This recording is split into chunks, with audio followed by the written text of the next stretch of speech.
Let's talk about police reform in Mexico and its never-ending story.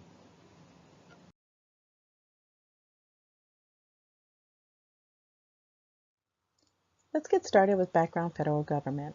For the past 2 decades, Mexico has tried to reform their police force. And also there are events that transform of the Institutional Revolution Party, also known as Partido Acción Nacional, PAN. Mexico has always had security threats, and reasons are due to corrupt of police force and political use.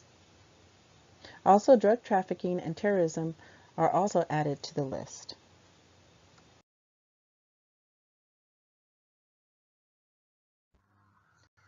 Now let's take a look at events that have occurred. Just like the United States, Mexico is a federalist political system. It has its own executive branch headed by the president and cabinet, which are independent of legislature. In 2000, after Vincent Fox became president and the PR rule ended after 71 years, pluralism arose and things began to fall apart. An increase of criminal groups became more diverse and violence, sophisticated and financially powerful.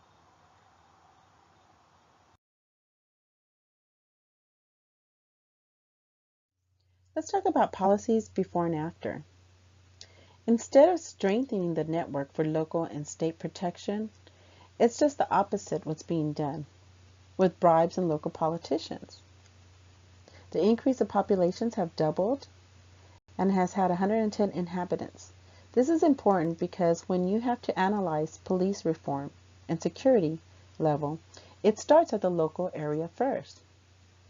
It's hard to see change and what works since officials hold office only for 3 years.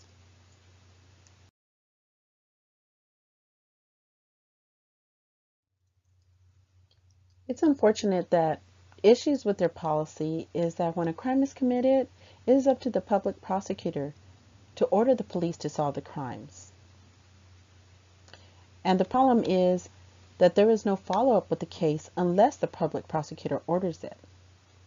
And there is no legal obligation at that point.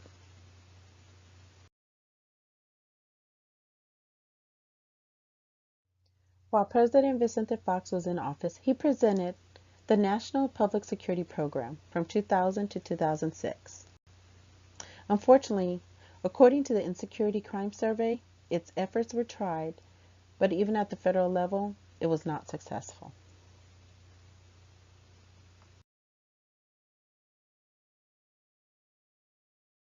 As you can see, citizens are outraged and wanted reform when President Fox tried. Governors, unfortunately, were uncooperative to the change of the situation.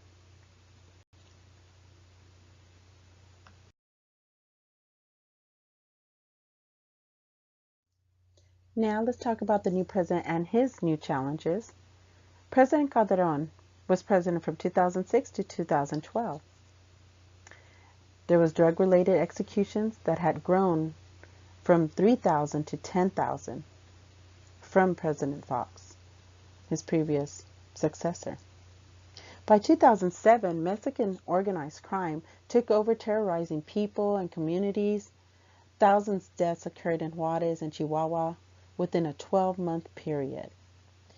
Sadly, Insecurity Crime Survey in 2009 indicated the following: that 70% people felt insecure when Calderon is in office.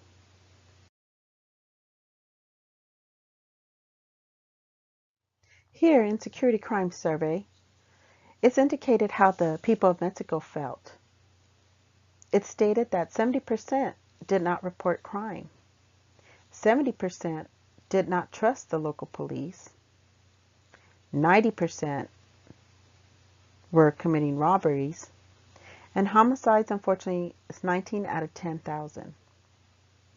Other surveys, such as the Institutional and Social, showed in 2010 that 3 out of 10 persons, the insecurity was most important to them.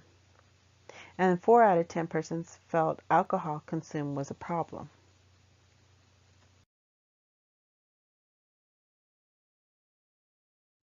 Now, with every president, everybody has challenges. But here, President Calderon's national strategy against organized crime is what he tried to implement.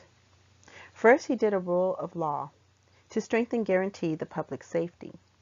Next, he wanted to dismantle criminal organizations to weaken their operations, collect intelligence, reduce immunity, and extradite incarcerated key leaders. Third, he strengthens public institutions responsible to fight against organized crime. Try to modernize Mexico's federal institution, increase their budget at all levels, enforce law reform, and reform from inquisitor to accusatory system.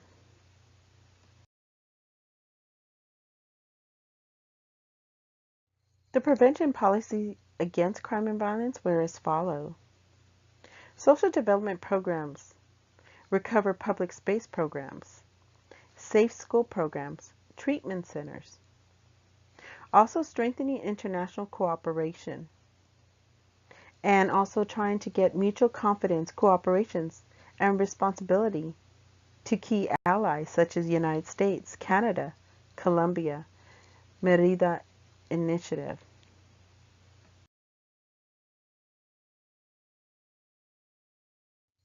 Juan Miguel Alcantara of the National Security Council, the ex-director, he indicated that there would be a buildup in law enforcement, but in reality, many states had no regard to facilitate its resources.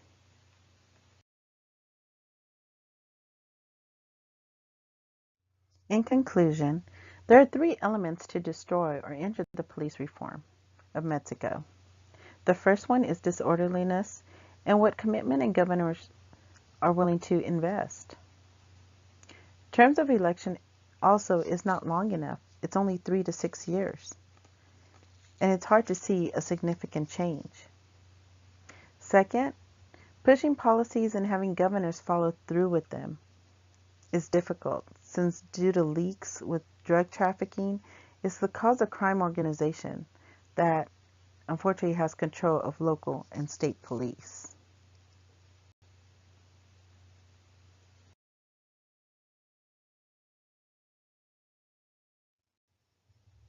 And the third chronic incapacity is criminal activities have grown so much it's a very high multiplex, and officials are either unequipped or not prepared for the modern criminal activities that is going on.